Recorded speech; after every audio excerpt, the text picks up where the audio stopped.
Hey football lovers, this video will teach you how to play like Brazilians. Let's be real. No one does it better. Their ball control flair and signature moves like elasticos make them stand out. Their unique playing style, agility, and speed set them apart from the rest. In this video, I'll show you the easiest way to develop a play style like theirs. And once you master it, you won't just be one of the best players on your team. You'll be among the top 1% who actually go pro.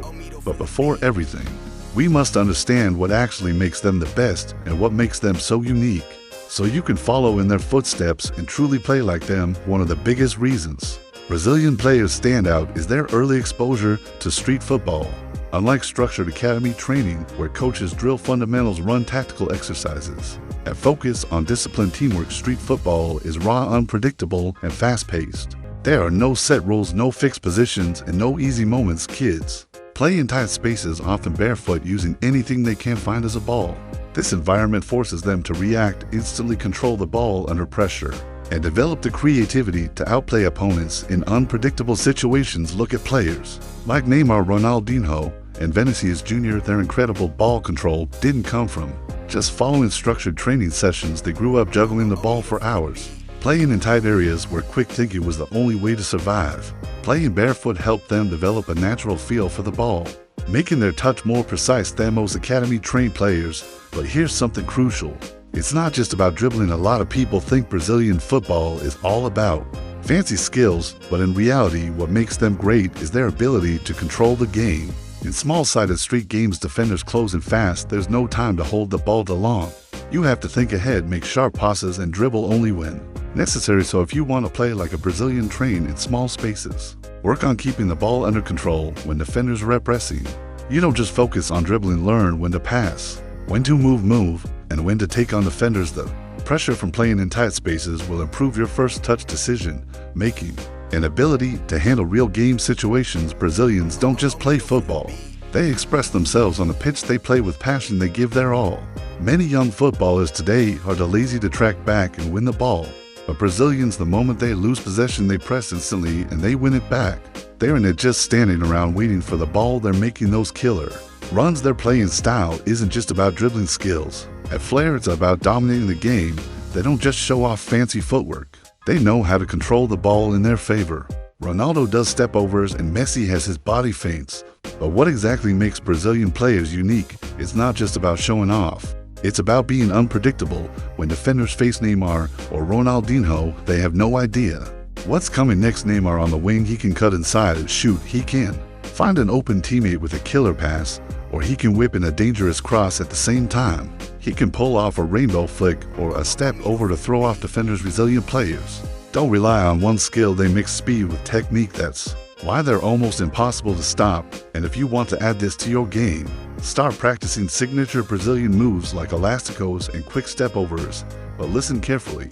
If you don't have a strong foundation, if you can't shoot properly or control the ball well, then all these flashy skills will be useless. Think about it. Imagine Neymar doing all these skills, but with poor ball control. If he can't even trap a pass properly, how can we expect to dribble past defenders? That's why you must master the basics first. One thing Brazilian players are known for is their exceptional first touch. We all dream of receiving a long pass or controlling the ball in tight spaces like them, but their touch isn't just natural. It comes from years of practice. In small-sided games in tight areas, you have less time to think. You need to control the ball instantly and make quick decisions. That's why playing small-sided games is the best way to develop your control. If you don't have access to small-sided games, use a mini ball or a football to work on close control.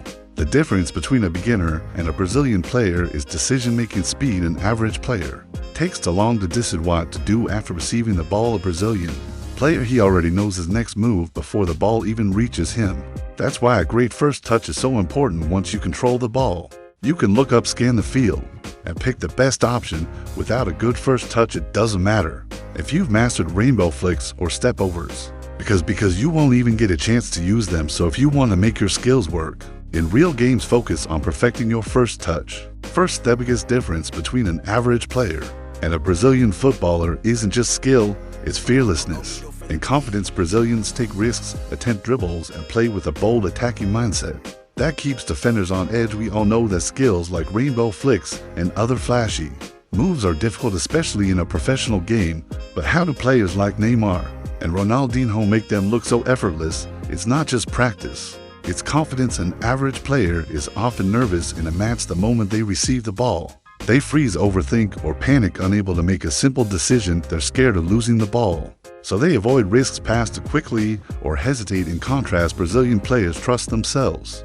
They scan the field, take on defenders, and make quick, decisive moves without fear of failure. Even in training, many young players are hesitant. They shy away from taking shots or attempting dribbles, preferring to pass the ball even to teammates who's tightly marked. Meanwhile, a Brazilian player takes control. They drive forward with confidence and beat defenders one-on-one. If a player can't even attempt a simple skill like a step over or body feint in training, how can they expect to perform it in a real match? The key is to train with the same mindset you want to have in a gameplay. Without fear, trust your instincts and embrace the challenge. Don't think that gaining confidence like Brazilian players is impossible. It's not as hard as you might think. I'm going to teach you an easy way to build the confidence step by step. The first thing you need is a fearless mindset. And to develop that, you must build muscle memory. Start by practicing basic skills daily in a relaxed environment, whether in your backyard, at a park, or with friends. Many young footballers struggle with even the simplest moves, so focus on mastering the basics. First, learn step overs, body feints, and ball mastery drills. This will improve your control. When you repeat these simple moves over and over, they become second nature, and that's when confidence starts to grow. Once you feel comfortable, test your skills in small-sided games. This is crucial because these games create real pressure. But in a low-stakes environment, don't hesitate. If you keep holding back, you'll never reach your full potential. In professional football, defenders won't give you time to think, so you must trust yourself and take risks. Look at Neymar. If he lacked confidence, he wouldn't even be able to perform a simple dribble. But because he believes in his abilities, he dominates defenders with ease. Train the way you want to play. If you don't take risks in training, you won't take them in matches. Try beating your friends with your moves in training. It's the perfect place to build confidence without fear of failure, and most importantly, trust yourself without belief. Even the most advanced skills are useless if you fail. Don't get discouraged. Mistakes are part of the learning process. Take risks, keep trying, and your confidence will naturally grow. And if you've mastered the skills but still feel nervous, create pre-game rituals to get into the right mindset.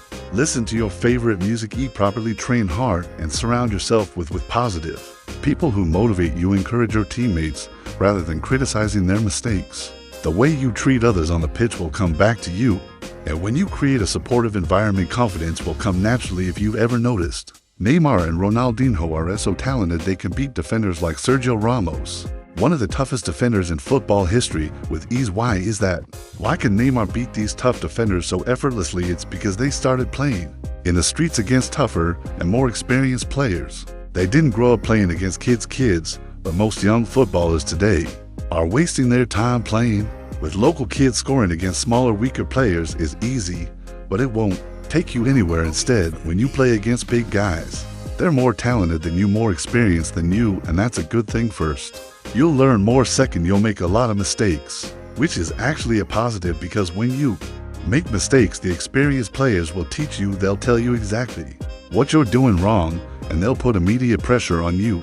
That's why your decision making will improve. They'll be physically stronger than you, so you'll also learn how to protect